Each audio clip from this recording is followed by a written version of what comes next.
أحمده سبحانه وأشكره ومن مساوي عملي أستغفره وأستعينه على نيل الرضا وأستمد لطفه فيما قضى.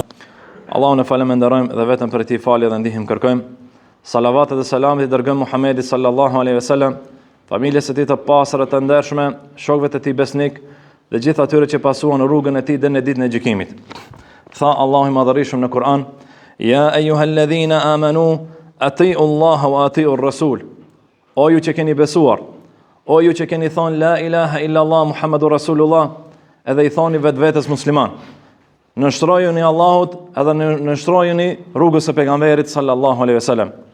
Po ashtu tha Allah në Kur'an: "Wa ma arsalna min rasulin illa liyuta'a bi idhnillah." Në çdo pejgamber të cilën kemi dërguar, nuk e kemi dërguar për diçka tjetër, posa që të pasohet ai. Nuk e kemi dërguar këta pejgamber vetëm që të thomi thjesht i ngjëm si historia. Vetëm thjesht ka qenë pejgamberi jon, kështu i dashmi jon. Nuk e kemi dërguar për këtë qëllim. Po Allahu këta pejgamberi i ka dërguar që të pasohet rruga e tyre. Që do me thonë besimtari ti dëgjoj fjalët e tij, që besimtari ti marrë porosit edhe këshillat edhe hadithet e tij dhe ti pasaj ti vendos ata në praktikën e tij. Sepse ndryshe nuk je do me thonë në vijen dhe në rrugën e duhur. Po ashtu tha Allah në Kur'an: "Wa ma atakumur rasulu fakhudhu, wa ma nahakum anhu fantahu." Atë të cilën ky pejgamber ja u ka dhënë, atë të cilën ky pejgamber ja u ka porosit, veprojeni, merreni dhe veprojeni ata. Dhe atë të cilën ky ja u ka ndaluar, largohuni prej saj. Po ashtu tha Allah në Kur'an: "Ya ayyuhalladhina amanu istajibu lillahi walirrasuli idha da'akum lima yuhyikum." O ju që keni besuar, përgjigjuni Allahut dhe përgjigjuni pejgamberit tuaj kur ai ju tharret në atë që juve ju gjallëron. Shikoj sa interesant thot, në atë që ju gjallëron. Çfarë nuk kupton kjo? Kjo i bie se ai i cili nënshtrohet Allahut e pason rrugën e pejgamberit sallallahu alajhi wasallam, jeta e tij është e gjallë. Po pse qerta nuk e kanë jetën e gjallë? E kanë jetën e gjallë. Kretë janë të gjallë, ama në brendësinë e kanë të thatë. Sepse është një bashllok në zemrën e çdo njeriu.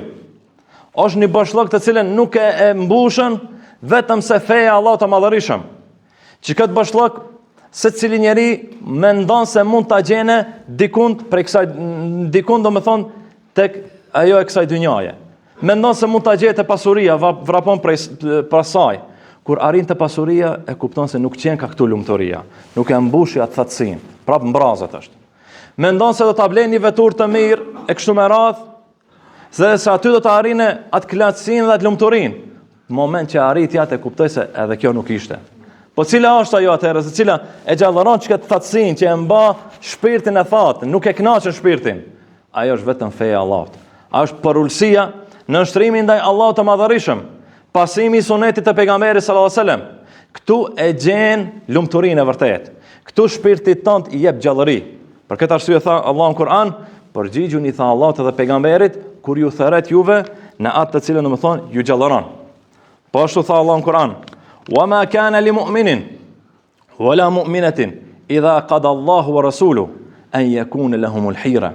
Tha nuk i takon besimtarit e as besimtarës që kur Allahu vendosën diçka për ta, ata do me thonë të hamencohen. Që i bie se kur Allahu ta ka dhënë një urdhër, i cili urdhën është për të mirën e jote, nuk takon si besimtar që i thuaj la ilaha illallah të hamencohesh, thuash se a du ta bëj ose mos ta bëj. A jam herët ose nuk jam herët ose jam vonë, ku me diçka. Po ashtu thot kur ja ndalon juve diçka. Ja ndalon Allahu diçka juve. Nuk i takon besimtarit edhe besimtarët që të hamencohet. A ba vërtet haram është kjo? A vërtet ndaluhet është? Po ka dalë më duket se mirë është? Jo, ty duket e mirë në pamje të parë. Ama ajo përderisa Allahu ta ka ndaluar, nuk duhet të hamencosh as pak, sepse ti je i bindet se fundi pasaj do të dalë shumë keq. E Allah për çfarë ta ka ndaluar? Se s'ta ndalon Allahu diçka e cila është e mirë. Po Allahu t'i ndalon vetëm sendet të cilat janë të dëmshme për ty. E tha po ashtu Allah në Kur'an: "Wa man a'rada an dhikri fa inna lahu ma'ishatan danka."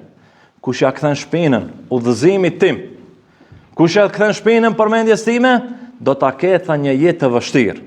Do ta jetë një jetë të ngushtë. Apo ndoshta në këtë dynjë ka të gjontë dynjan, apo ndoshta hapësirën ku jeton e ku banon e luksin i ka të gjonda. Me po brendësinë e ka të ngushtë. Pse? Sepse kështu do më thonë ky ja ka kthe shpinën rrugës së Allahut të madhërisëm. Wa nahshuruhu yawm al-qiyamati ama. Në ditën e gjykimit pastaj do ta ringjallim atë të verbër. Qala rabbi lima hashartani ama wa qad kuntu basira. Do të thotë o Zot, pse më ringjallet të verbër, duke qenë se unë i kish një syt kur ishte në dynja. E tha Allahu, qala kadhalika atatka ayatuna fanasitaha wa kadhalika al-yawma tunsa. Kur ishte në dynja, të vinin tha ajetet edhe hadithet, i ngjoni ajetet edhe hadithet, por i haronje tha ata. Boshnje i shtinjen hares. Edhe sot tha ti tha do të harosh. Allahu qëllimisht do të thonë do të shtije në hares. Kështu që në shtrimi për ulësia ndaj Allahut të sjell lumturi dhe mos për ulësia ndaj Allahut ta bën jetën të vështirë. Sa familjet, do të thonë mesin e jon, kret sendet, kret kushtet i kanë. Mirë po, s'ka marrveshën mesin e tyre, s'ka lumturi, s'ka rahatin mesin e tyre. Ka dhe më thonë një defekt, se kush mundohet që ta hanë njëri tjetrin antarin e shtëpisë vet, nuk e don. Apo pse ndodhen kjo? Kjo ndodhen se Allah e ka ngrit bereqetin mbi asaj shtëpie. Sepse në atë shtëpi nuk ka parulësi ndaj Allahut. Në atë shtëpi nuk respekton rregullat e Allahut dhe ligjet e Tij. Kështu që domethënë nëse doni që ta gjejmë lumturinë e vërtet vetëm se lodheni ta kërkojmë dikun tjetër jashtë asaj në rrugën e Kur'anit edhe sunetit pejgamberit sallallahu alaihi wasallam. E kush don, ne ta provojë, ne ta testoje, ne ta shohë vetë.